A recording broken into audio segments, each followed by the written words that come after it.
So these are actually personalized. Like something bespoke? Like, oh, that's so cool. Have you heard of the microphone brand Rode? Yeah. This is something which I haven't revealed yet, but we're actually working with them and we're getting...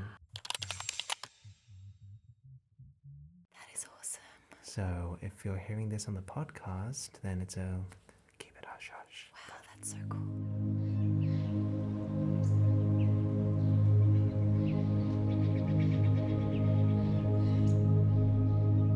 DJ Tigerlily, welcome to the garden. Thanks for coming. Hi, Jojo. Thank you for having me. Of course. How's your morning been so far? Relatively relaxing, I would say. That's good. My home is always chaotic with two little kids running around and screaming, but it takes a while to look like this. So I had some help this morning. I love your fit today. It is so fabulous. Thank you. It's so good. For our audience and listeners who may not be familiar with you, today's guest is one of Australia's biggest DJs. She's played the biggest festival stages in the world, from Tomorrowland and Ultra and so many more. And her job is to be the loudest person in any room. Today, she is with one of the quietest, so please whisper a very big welcome to DJ Tigerlily. Can we do this? Yeah. Oh, you're a natural. Is this your first time doing ASMR? Yes, it's my first time. How does it feel to be whispering for a change then doof, doof, doof, doof? Honestly, usually I'm screaming into the microphone, literally, and I kind of sound a bit weird, a bit American and a little bit male when I'm screaming in the microphone. So is this a pleasant change of pace, you think? This is very soft and feminine, and I am loving it. It's really relaxing. You know, I think I really, I feel what you're saying when it's like a bit, when you feel a bit more maybe masculine when you're screaming in the mic, because for me, I feel like I really engage my more feminine side when I do ASMR, so it's funny how you have that dichotomy. My friends always tease me.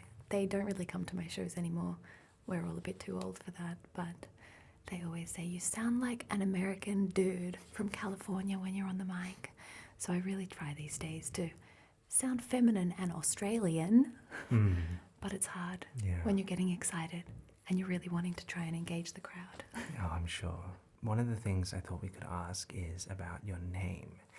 And we know that I've heard that you always like to make up fun stories of where your name comes from. So I thought we could play a little game of 2 lies and 1 truth. And I will try to guess which is the true story of the origin of your name. Do you have any idea? I have no idea. So I'm going into this blind. This is funny. When I'm going to just tell you another story before I tell you my 2 lies and 1 truth. When my husband and I met, we always used to put captions on Instagram saying how we met. Fake, obviously. We just met through friends. He was my Uber Eats driver. He helped me fix my broken down car. Met him at the library. And for years, everyone was trying to figure out how we met, which was very funny. Oh my gosh. But the real story is not very exciting. That's okay. That's fine. So, my 2 lies and 1 truth. So, Tigerlily was my SingStar name when I was a teenager. What a throwback. I'm actually the daughter of Michael Hutchinson. Please tell me you know who he is. Yes, Yeah. yes. And the third one is my mum chose it. All right. So we have daughter of Michael Hutchinson, SingStar username, and your mum chose it. Oh, that's a really... Okay, I'm going to immediately rule out the Michael Hutchinson one. Okay, that's straight off the bat. I'm glad you ruled that out because people message me all the time on Instagram asking me if it's me. And I'm like, no, it's not me. But it's a really common question. Really? That's so funny. His daughter is named Tigerlily. Yeah. Right. Wow. Okay, so we ruled that one out. I think it'd be so wholesome if Mum chose it. I'm going to actually go with the more wholesome route. I think Mum chose your name. You're right. Yes. He's correct. Boom. I'm so good. Yes. Yeah, so I was By the way, SingStar, great game. Yeah. So good. Where's it gone? Is it still around? It's, if you know, you know. It's like a real litmus test to determine how old you are, I feel like. Because I grew up with that game on the PlayStation as well. How old are you? I'm pushing 28. Okay. Yeah. Yeah. So it's, I remember like my mum got me a PlayStation 2 for my 7th birthday, and it was the best time of my life. Yeah. Easily. I remember just having sleepovers with my girlfriends and eating so many lollies and just staying up all night doing SingStar. It was really fun. Core memories. Yeah. So when I was 17, I was starting to learn how to DJ, and I went to my mum and I said, I need a DJ name. I've got 2 options. The first one is Bambi. The second one is Tigerlily. She was like, Bambi is terrible. You cannot call yourself Bambi. And at that point, I was favouring Bambi. So I was like, well, there's my decision made. Thank you, Mum. And Tigerlily it was. There you go. She chose well. She did. Yeah. Clearly. I wonder how life would have changed if you were just called DJ Bambi. I know. Maybe feels a little bit less strong. I agree. Tigerlily has a nice kick to it. Yeah, I agree. Great for a DJ name. One of the things I found out about you was that you did a performance in the METAVERSE. Yeah. What does that even mean? And can you break that down, what it was like doing that? Yeah, it was really wild. Obviously, in COVID, everything became The online. world went upside down. Yeah, the world went upside down. And so all these new ways of consuming media and music and experiences came to life. I would play DJ sets where everyone had to sit down, or where everyone was in these little booths or boxes. And then one of the opportunities that came across my table was DJing in the METAVERSE. And it was really bizarre. So the setup kind of looked like in a studio. Was it a live performance? No. It would be something you'd pre-record. No, it was not live. Yeah, and then it was uploaded. So it was in a studio kind of similar to this with a big green screen. I had to actually have my wig colour changed because it was It would chroma key, blending yeah, in so much. It came with the. Yeah, and So what colour did they pick? well, it was still blue, but it was just like lighter. I had a faded one, so less of the like strong colour. And I played a set. I think it was maybe about 45 minutes, and it was bizarre because I had to perform with so much energy to literally No one. Well, I had a few friends and colleagues there, but it was pretty bizarre. Yeah. Do you have to like get into it and you're like sort of grooving and stuff, but you're just like Yes, dancing fully. by yourself? Like, come on, like, you know, looking at the camera. That's so Come fun. on. So it was a little bit. It's not awkward, but it's just hard because there was no energy coming back to me. There's a one-way street. Yeah. Well, I do ASMR, and so for me, I'm just in a room by myself whispering, but it's easier to be more, I guess, quiet and, you know, versus trying to get energy and try to start momentum like that. Yeah, and I think a really important part of being a DJ is when you are performing, looking at the crowd and looking at people, seeing how they're Looking at chairs. Yeah. Go, you're loving that song. And looking at how they're reacting with one another, looking at, you know, what happens when you play a song that has no lyrics versus a song that's really commercial and they know it. And The reactions. Yeah. And then that, you know, drives your set and helps me change my set throughout the night according to what people are doing. So really, it was just me kind of having fun playing what I wanted to play. Yeah, wow. That's so interesting. I mean, I wonder how I would react if I had the opportunity to do a live ASMR session with a group of people, and I've never thought about it in the sense of, as a DJ, you always have to be like a jazz musician. You have to be on your feet and easy to adapt and respond and change your program or your music based on what response you're being given from the audience. So to not have that feedback must have been very interesting. I wonder if that would be the same case. You should do. I Googled you a little bit and learned that you studied piano at the con. You should do live performance that like somehow integrates piano and ASMR? I actually have done that. Oh, have I you? I rented a recital hall at the con, Oh, that and is so awesome. people sometimes like listening to classical music, obviously, to go to sleep. Yeah. So I prepared this little 40-minute solo recital of just, you know, the really famous classical music pieces that Yeah. people used to go to sleep. And it was just this fun passion project I got to do. And did you have to play it so quietly the whole Well, I time? actually just chose quiet songs that don't really have a lot of loud dynamics involved. But yeah, so One of my favorite playlists for when I'm giving the kids breakfast is calming classical music or like calming piano, because it's so nice to just have on in the background, and I think it really helps set the mood for the day unintentionally. yeah, absolutely. Classical music just hits different. It does. You have a new track out now with the fabulous Summer Rae. What was it like working with such a talented artist like that? This was pretty wild, actually. It's only very recent that this has all happened. I had the song, kind of the framework done and the general ideas done, and I was flying to LA the following week to perform for JBL. I work with them and I've worked with them for a really long time. It was their 80th birthday. Wow. So they had a massive party at the Roxy. And I thought, wouldn't it be great to get like another epic female DJ on this track? And I literally just cold called, DM'd her on Instagram saying, hey, I've got this song and I'm going to be in LA next week. I think you live there.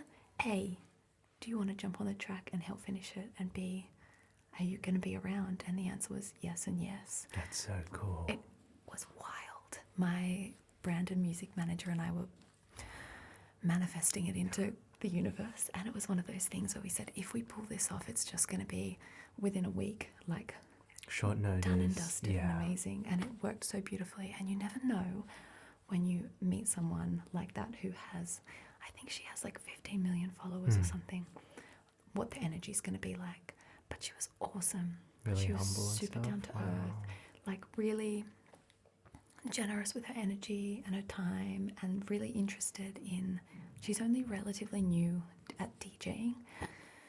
She was really interested in like learning more about the industry, which it felt crazy for me because I've been doing it for 15 plus years now, but it was really nice. She had a really just humble and interested energy about her. Wow, that's so nice. It just worked. What's the word for when everything like falls into Falls place into place. beautifully? Just all the pieces fall in the right place at the right time. Yeah, it was really awesome actually. Going back a little bit also to when we were talking about the metaverse stuff and how the world is changing and stuff like that, as a musician, obviously with artificial intelligence and AI really making strides now and in the next 5 years, how does that impact you as a DJ, and what do you think the implications are of AI in the music industry? And It's big and it's scary, that's for sure.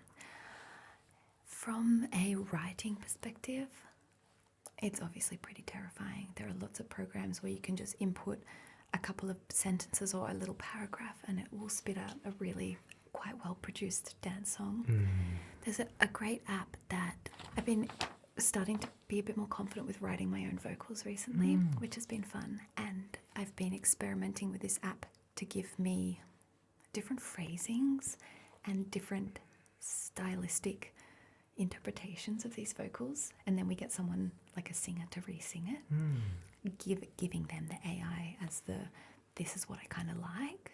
And so we did that for a recent track that it's not out yet, but it was really great for getting the inspiration of how I wanted the vocal to sound, because I can't do it myself. Like I tried. It's pretty bad. So it is handy in that regard, but it is pretty nerve-wracking in that it's definitely coming for creative jobs, because as you know, it learns and continues to learn. I think from a performance perspective, and what we always come back to, right, which is like human connection and human experiences, I feel like it is also coming for that element, but I think it's going to be harder for it to break into that. the feeling. Yeah, and I do really hope and believe that people are wanting to step away from their phones and step away from their devices and hopefully have more in-person experiences. I really hope that that is kind of long-term over the next 5-10 years, the move, as they see maybe the negative sides of AI.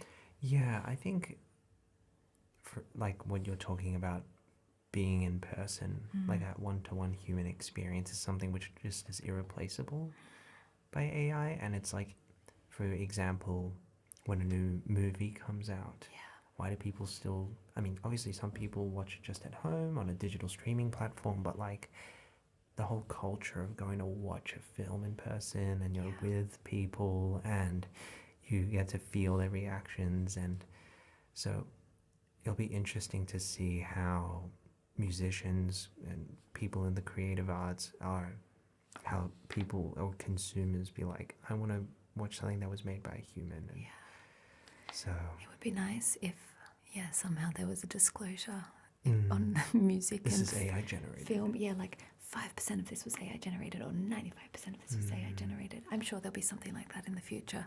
But I do think that after COVID, I think COVID really was difficult in that it changed people's experiences for experiencing art and music and fashion and everything. Everyone had to be online. But I do see now almost a relearning of the younger kids as well in the nightclubs and things of how to interact with people and how to dance and how to behave in a public environment. And I do believe that hopefully that they see how fun it is, because I'm sure for you, like, you know, experiencing live music and live art, whether it's film or music, was probably a really important part of your like childhood and teenage years and, you know, early 20s. So I'm hopeful that AI won't mess with it Me too. too much. I thought we could start getting into some ASMR sounds. Yes, please. So I have my magical tub of many different kids' toys. Don't bring your kids to my place because you'll never see them again. They will just be lost in all of my triggers and stuff. But maybe it's a good idea if you need a break someday. So I have many different things. Why don't you just reach out to something that interests you? Can they see what I'm looking at in here? There's a There's lot of like goodies. amazing squishy, blobby, All shapes and sizes. rattly things. I feel like I'm going to go with this brain. Is That's it a great brain? idea. Oh, I wish you guys could feel this too. It feels so nice in my fingers. It just like scratches that part of the brain, no pun intended, that from those fidget toys. Am I doing this right? You're doing great. I have a duck that has ducks in the duck. Baby ducks in the duck.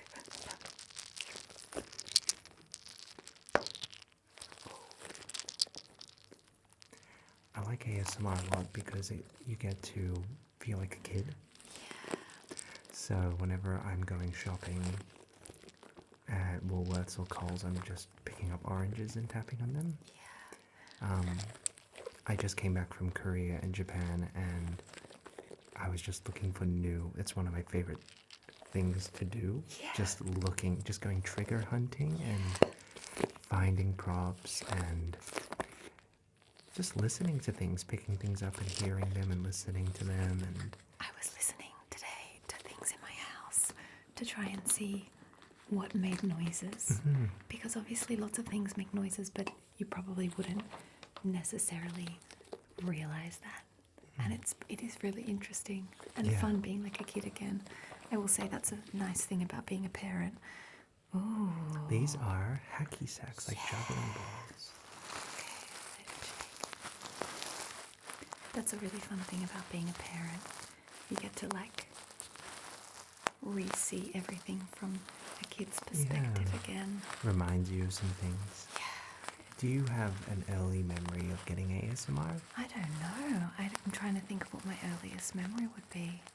I've said this before, but mine is like when I was in preschool, my teacher would read a book. Yeah. And something about like the pages turning and the sound of her like fingers skimming across the pages. Something about a book Yeah. has so much just there's so much texture in it as well, which you don't necessarily think about. I can't remember what my earliest memory of something like that would be. Did Mum ever like scratch your back or draw letters or back shapes? tickles, yes. And funnily enough, my boys now love that, and they always ask for back tickles, which is really funny. And they sit there, and you can see them getting goosebumps and kind of doing the little shiver, which is so sweet. There's a popular theory from one of my ASMR senseis, and he has a theory of the origins of ASMR. His theory is it goes all the way back to when we were great apes. Yeah. And we would sort of like clean and pick and groom the bugs, and like would clean and groom each other. Yeah. And your body would sort of, the nervous system would kind of reward you with that. That's really interesting. Which I thought is There's really definitely interesting. something in that. It's really interesting learning about different theories about how we learnt to develop all of the senses and speech and everything.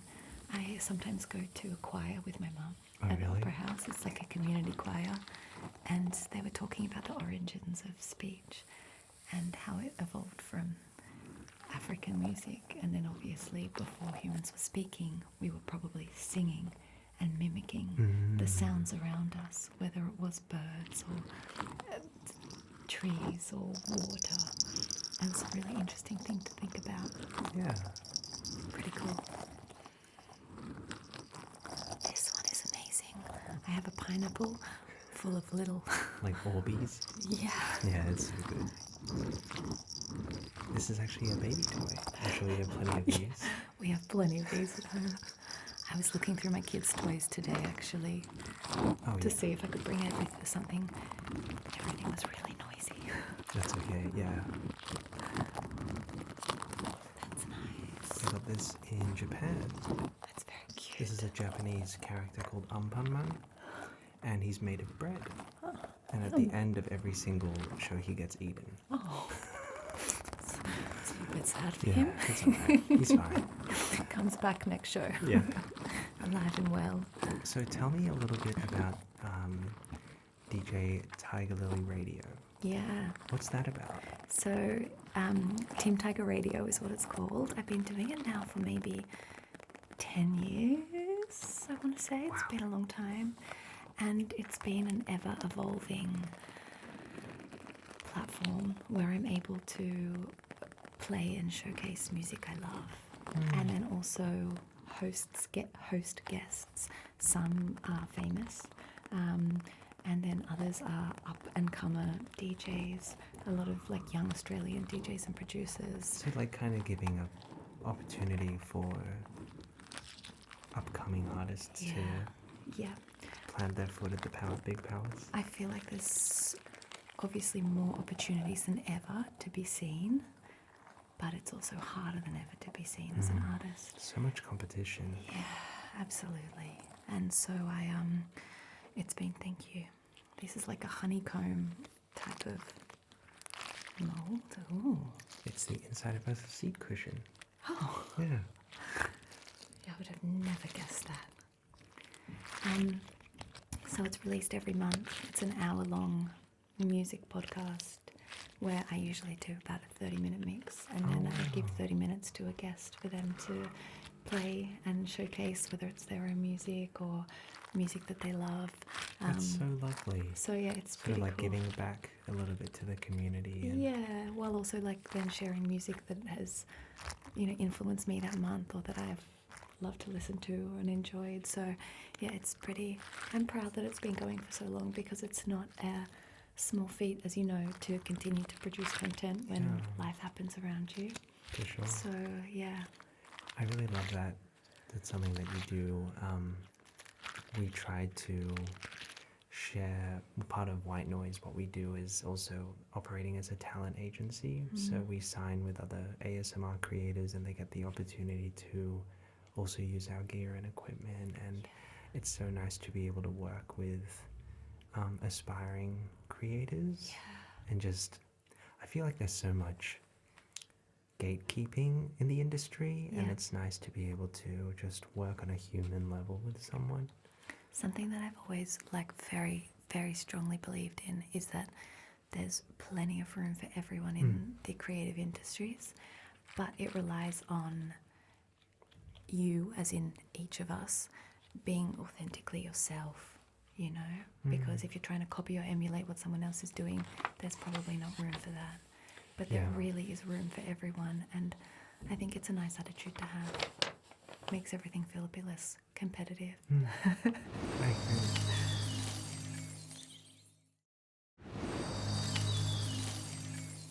Total 180 pivot. Are you still practicing veganism these days? Yeah, absolutely, I Can am. you talk a little bit about that, and Yeah. what has your journey with veganism been about, and how did you come across it? Yeah, are you vegan?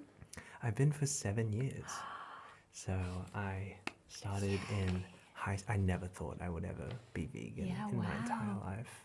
Awesome. I remember when I was in high school, we had there was this girl in our year in high school, and she was the one vegan person in the year. The token vegan. Yeah, and she was very extremely passionate about a lot of the social issues going on in the animal agriculture industry. And I was the kind of guy that would eat like a bacon and egg like sandwich in front of her. So I was the last person. I used to be that person too, honestly, really. It's wild, isn't it? It is. How you can do a 180. Yeah. So tell me, because I think you're the first vegan guest I've had on the show. So I'd love to Yeah, I'd love to talk about it. know a little bit more about your history with it. And I know you've worked with PETA and stuff like that. Yeah. So I'm 10 years vegan this year, which is pretty exciting. I know. Yay. Actually, I think in maybe just May gone by. I actually initially went vegan for more so health reasons. Me too. Yeah, than social justice reasons. I was having lots of stomach issues, and I looked quite well and healthy on the outside, but I was not well on the inside.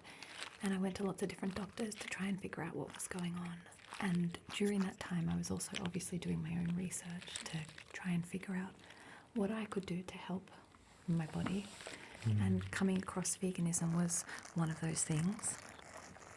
And I moved to a plant-based diet and didn't really think much of it. And then within a couple of months, I started to see really amazing effects on my mind and my body and my gut. And then obviously as a result, I thought, what is this vegan thing that I'm doing, you know? And dug a bit deeper into it, started to follow a few more vegans. And then you become aware of all the animal welfare side of it and environmental side of it, which is very, very horrific. And I think, it's so sad that more people aren't aware of it.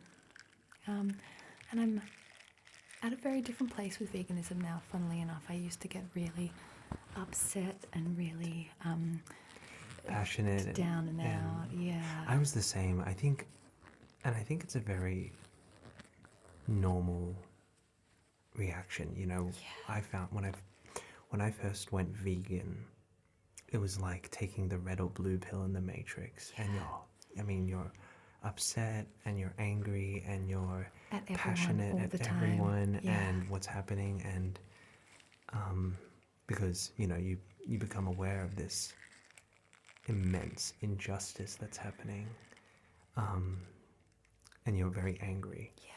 And so 7 years later for me now, I'm the same. Like, I think I've sort of, because I realize I never went vegan because someone was yelling at me or putting themselves on a pedestal or trying to lecture me.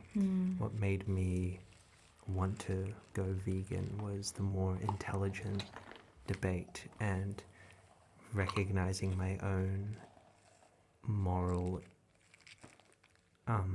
incongruencies and my own hypocrisies. And that's what made me make a change when I realized my words weren't aligning with my actions. And so now when I have a conversation with someone about veganism, it's typically something that they actually bring up first. Yeah. And if they want to have that discussion, great. Yeah. But I'm not the same person before where I would just be like, hi, my name's vegan and I'm a Jojo. You know, so. Seriously, I can relate to that a lot. I think in time, you obviously learn that you somewhat need to protect yourself as well, because you can do all the yelling at people and being angry and upset on the internet, and all it's doing is really just hurting you and your energy. I don't know, with my kids aren't vegan and my husband isn't vegan, so I like cook a lot of meat for them. And I always swore black and blue. My husband and I used to have terrible arguments. I said, I will never have meat in my household for my children. But I've come to realize that, you know, I do believe, especially for young children, it's an important part of their diet from a nutritional standpoint. And feeding kids is really hard. Yeah. Like, sometimes I they can't just imagine. sniff a bit of Wheat Bix and they're done for the day. Yeah. So I think my approach now is really about just trying to do what I can when I can. Yeah. And leading. Doing your best. Yeah, doing your best and leading with the positivity that you would like other people to emulate, you know. And I think, gosh, no regrets. It still makes me feel so wonderful. It always makes you choose more healthful options, generally speaking. And I still see so many benefits, you know, to this day of having, you know, of a vegan lifestyle and plant-based lifestyle. So, yeah, it's a really difficult one though, and there's a lot of interesting things happening in the vegan movement at the moment online. A lot of people stepping away from it, and then a lot of vegans becoming very angry at said people. So A lot of infighting. yeah, Yeah. I don't like that. Yeah. I hear ya. It's really difficult. I'm sure we could talk for hours about it. But Yeah, we'll just do a vegan ASMR podcast, eating vegan food. yeah, like those mukbang Yeah, videos. mukbang. Yeah. So you're going to be returning to Tomorrowland Yeah. later this year. I Who am. are you most excited to see there? Do you know what? I'm pretty sure it's Calvin Harris's debut Tomorrowland experience. That's crazy. Have you seen him live before? I've never, but I'm a fan of his. Yeah. Yeah. The first time I saw him live, I was 18, and he was playing at a little nightclub in King's Cross. And this was before he had a glow up. Wow. This is old Calvin Harris, and in his acceptable in the 80s era. And it was amazing. The club was so busy that sweat was dripping from the ceiling because of how many people were in the club. I'm sure the capacity of the club was like 400, and there was 1,000 people in there. Wow. It's like a chemical reaction going on there. So I'm really hoping I can catch his set, because I feel like it would be a really awesome moment 15 years later for me to watch him on the main stage. Yeah. No, that's incredible. I hope you have a great time. Yeah, I'm excited. Have you ever been? No, I've never been. I've never been clubbing in general. I've always been. Oh my gosh. Yeah, I'm not that type of guy. It's too loud and It's noisy. overstimulating for me. I wear earplugs. Oh, right. I'm sure Yeah. you'd have to. Oh, without a doubt. It's too noisy. Even now, going in, let's say, to a music environment, whether it's any type of live music, I always bring my earplugs, Yeah. because it's just way too noisy otherwise. Yeah, you could do some serious damage to your ears. I had a music teacher once, and she said a great litmus test to determine if the environment you're in is way too loud is if you grab your fingers, and if you can't hear this up to your ear, then you know it's too loud. So, Well, you definitely can't hear that in a nightclub yeah. or at a festival. So that's when you need earplugs. That's right. Go buy Don't know some if that's earplugs, true. everyone. But It sounds about right. so one of the things we always ask one of our guests to bring are some ASMR objects or some totems Yeah, that may speak to you. So did you bring anything by any chance? I did. What did you bring? I brought my DJ bag. I thought this would be a funny look into what I take to the clubs and festivals, but there are also maybe some interesting sounds in here. Yeah. Would you like me I would love to. explore it? So this is kind of the main bag. That's a good zipper. It is a good zipper, isn't it? unzipped many zips and they're too loud or they're too... It feels really That's the perfect volume. That's good. I'm not unzipping it like this in the club, FYI. Then in here I have lots of paraphernalia. This is, funnily enough, a little makeup case. You can nice. tell how old it is, about 10 years old. It's got some charm to it. It does have charms, kids' stickers, and God knows how many germs. But this is where I keep all my USBs and SD cards nice. and earplugs. Oh, there you go. So, as you can see, Wow, it's like looking at someone's like Game Boy cartridges or like Nintendo DS cartridges. yeah, so I thought, These are the jewels. these are the jewels. Here are some of my earplugs. They're not really going to make any sound. That's okay. And then I have lots of other random little things in this bag. A cord for my DJ headphones. They don't really make that much noise. That's okay. And then always a really random collection of makeup and wig glue. I don't know if this is going to make a sound, so let's see.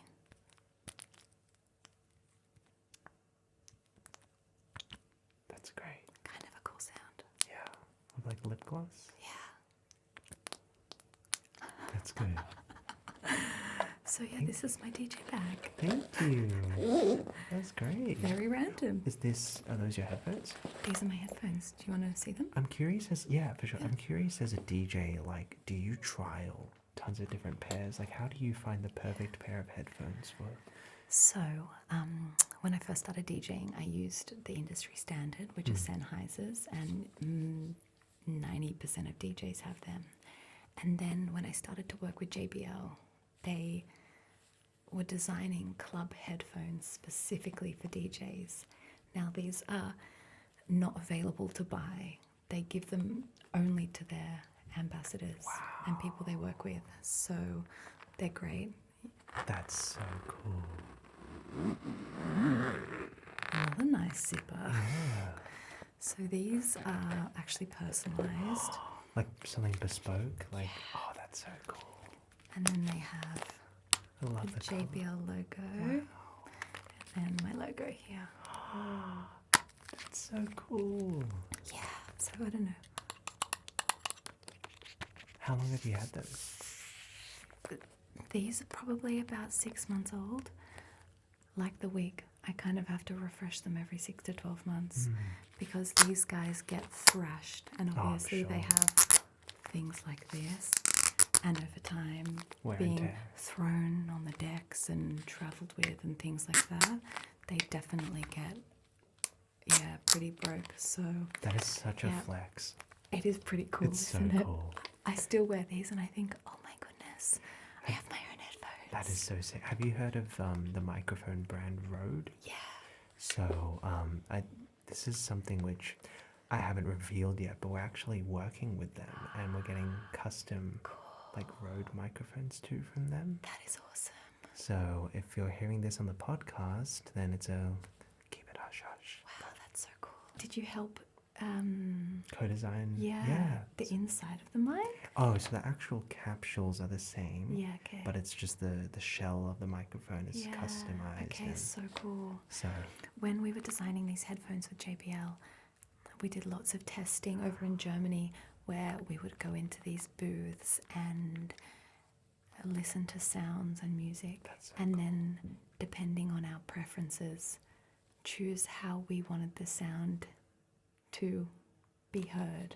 like the spatial. Yeah. Oh, that's so cool. Which was really cool. So you can also connect these to an app and to change how you hear everything, which is really awesome. So yeah, Awesome. they're very bespoke, which is pretty cool. That's bloody amazing. I love that.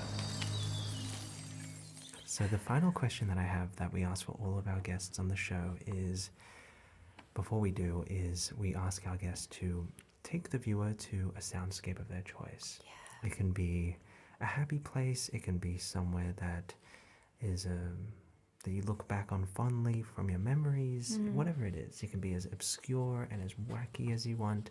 Yeah. Where would you like to go? It's a little bit corny, but we recently moved into a new house about 6 months ago. And it's going to be our house for the next 10, 20 years with the kids. And I'd like to go there in the backyard. So shall I describe it? Describe what are we hearing? So we had a beautiful summer there in this house. There are lots of big leafy trees and big plants and hedges. So you can always hear a little bit of wind rustling through them. We've got a big noisy dog who's sometimes barking and running around. There's kids jumping into the pool and squealing and laughing, and we have this beautiful space for entertaining. So we've spent lots of time already with our friends and family, sharing food and drinks and stories. So there's often people at our house, so laughter and chatting. And in our suburb, there's also a lot of wildlife. So we always have lorikeets and cockatoos, bush turkeys in our garden. Yeah.